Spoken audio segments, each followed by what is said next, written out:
उसी के बारे में फार्मास्यूटिकल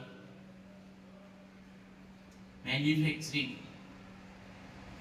आप कोई अच्छी दवा गोली बनाते हो तो उसके लिए क्या डिसाइड होते हैं, क्या स्टेप्स होती है, एवरी स्टेप्स इस फार्मास्यूटिकल मैन्युफैक्चरिंग में डिसाइड होती है कि फार्माको इकोनॉमिक्स रेंज में ही आप प्रोडक्ट बनाओगे, चाहे जेनेरिक बना रहे हो ब्रांडेड बना रहे हो। क्योंकि अगर मेडिसिन आम आदमी की पहुंच में नहीं आई तो क्या होगा, आपका बिजनेस कम होगा और वॉल्यूम कम होगा।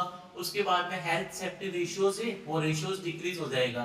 तो आउटपुट ओवरऑल क्या है कि थोड़ा लेस मिलना शुरू हो जाएगा, मतलब ऐसी हवा फैल जाएगी कि आम आदमी की पहुंच में दवा नहीं आ रही है। जिससे क्या होगा, गवर्नमेंट का, फार्मास्यूटिकल कंपनीज का एक एथिक्स घट होता है ना, वो काफी ज्यादा नुकसान करता है। तो जैसे कि फार्माको इकोनॉमिक्स में क्या है कि एक टूल्स रहता है कि आपको ये अगर मैनेज करते हो तो फार्मास्यूटिकल कंपनीज को अप्रूवल बहुत जल्दी मिल जाता है। जैसे कि कोई भी रेगुलेटरी अथॉरिटी होती है, रेगुलेटरी अथॉरिटी से उनको अप्रूवल बहुत जल्दी मिल जाएगा। कौन कौन सी रेगुलेटरी, जैसे कि आपका एफडीए होगा, यूएस एफडीए से परमिशन मिल गई तो सबसे ज्यादा दवा कमाते हैं पैसा यूएस से कमाती, क्योंकि वहां का अगर अपन डॉलर्स में पैसा आता है, डॉलर्स की रेट अभी क्या चल रही है, कोई बताएगा मुझे कमेंट्स में, डॉलर की भी आज की तारीख में रेट कितनी चल रही है। तो उसी हिसाब से क्या है कि अगर वहां से मिल गया, मतलब कि वहां से परमिशन आ जाती है ना, तो कोई भी दवा किसी भी कंट्री में बिकने के लिए तैयार हो जाएगी। कोई भी रेगुलेटरी अथॉरिटी उस दवा को नहीं रोकती है।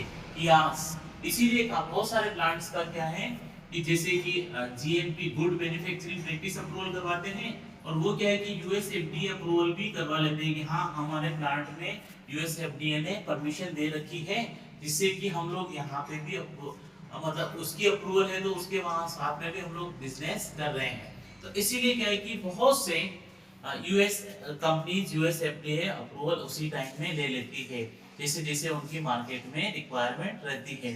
तो यहाँ पे भी एक ही चीज आती है कि कॉस्ट कितनी, कॉस्ट इफेक्टिव, आप जो प्रोडक्ट बना रहे हो ना, कॉस्ट कितनी इफेक्टिव रहेगी, और उसी पे एवरी स्टेप एवरीथिंग उसी पे मैनेज होता है।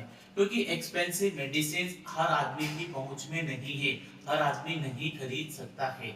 अगर आपने कोई इन्वेस्टिगेशनल प्रोडक्ट भी लिया है तो सरकार क्या करती है कि इन्वेस्टिगेशनल प्रोडक्ट्स को भी इकोनॉमिक रेंज में लाने के लिए कंपनीज को कुछ सरकार के पैरामीटर्स होते हैं, उन पैरामीटर्स पे चलना ही चलना होता है। क्योंकि क्योंकि अगर प्रोडक्ट्स की रेंज अच्छी है लेकिन कॉस्ट महंगी है तो आम आदमी उस चीज को नहीं खरीद पाएगा, और अगर आम आदमी नहीं खरीद पाया तो what is the benefit of this making this medicines. ठीक है ना, तो ये मैन्युफैक्चरिंग की स्टेप्स होगी। तो यहाँ तक अगर you have any doubts you can ask us, ठीक है, आप मुझे पूछ सकते हो, क्योंकि डाउट्स का सॉल्व करना इट्स माय रिस्पांसिबिलिटी, ये मेरी जिम्मेदारी होती है डाउट्स के सॉल्व करनी। नहीं है तो हम लोग फिर नया चैप्टर शुरू करने वाले, नया मतलब नया पॉइंट शुरू स्टार्ट करते हैं सबटाइटल्स में, ठीक है ना। कोई डाउट है तो you can ask guys, come on, quick quick quick.